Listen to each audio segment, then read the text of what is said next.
আমি কি আমার দুনিয়ার সমস্ত কাজগুলো গুছিয়ে আমি কি আল্লাহকে ওইভাবে ডাকতে পারছি? আমি কি আল্লাহর ওইভাবে কাজগুলো করতে পারছি? যদি পারি তাহলে তো আলহামদুলিল্লাহ, যদি না পারি, যদি সকাল থেকে সন্ধ্যা পর্যন্ত একটা কুকুরের মতো, একটা শুকরের মতো সকাল থেকে সন্ধ্যা পর্যন্ত রিজিকের অন্বেষণে যদি দৌড়াতে থাকি, তাহলে কুকুরের মধ্যে আমার মধ্যে কি তফাৎ?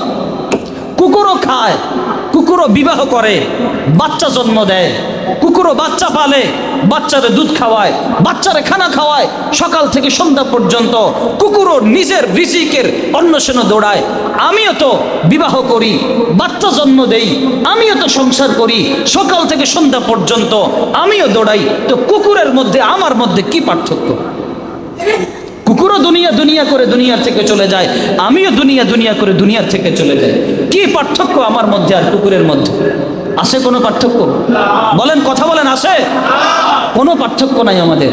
একটা কুকুর যা করে আমিও তা করি, শুকর যা করে আমিও তা করি। বরং কুকুর কখনো আল্লাহর নাফরমানি করে না।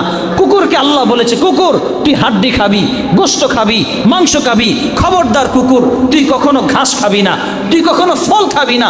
আজ পর্যন্ত দেখেছেন কুকুর ফল খায়? আজ পর্যন্ত দেখেছেন কুকুর ঘাস খায়? কারণ কুকুর জানে এটা কুকুরের জন্য হারাম। কুকুর এই দুনিয়ার মধ্যে চলে, পরিবার পরিজন নিয়ে, সংসার নিয়ে কুকুর তাও একটা বার আল্লাহর নাফরমানি করে না। আমি তো দুনিয়ার মধ্যে চলে সংসার করে পরিবার পরিজনের পিছনে দৌড়ে, ব্যবসা বাণিজ্যের পিছনে দৌড়িয়ে আমি তো প্রতিনিয়তই আল্লাহর নাফরমানি করে যাই। তার মানে আমি তো কুকুরের চাইতেও খারাপ।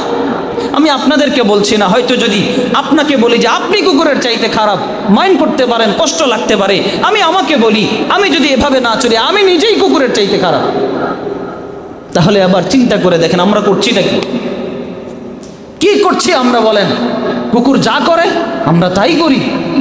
তাহলে আল্লাহ কেন আমাকে আশরাফুল মাখলুকাত বানাইলেন? কেন আল্লাহ আমাকে আশরাফুল মাখলুকাত বানাইলেন? আল্লাহ আমাকে কুকুর বানায় দিতেন, আল্লাহ আমাকে বিড়াল বানায় দিতেন, আল্লাহ আমাকে শুকর বানায় দিতেন। কি পার্থক্য ছিল আল্লাহ আমাকে বানিয়ে? আল্লাহ বলেন, লাকাদ খালাকনাল ইনসানা ফি আহসানি তাকওয়িম। ওরে মানুষ, তোর চেহারাকে আমি সবচাইতে সুন্দর বানিয়েছি, তোর আকৃতি আমি সবচাইতে সুন্দর দিয়েছি। মানুষের মতো চেহারা সুন্দর পৃথিবীতে কারো নাই, কারো নাই, কারো নাই, কারো নাই, কারো মানুষের মতো চেহারা এত সুন্দর না, কারোই নাই। তাহলে আবার চিন্তা করে দেখেন কি করছি আমরা।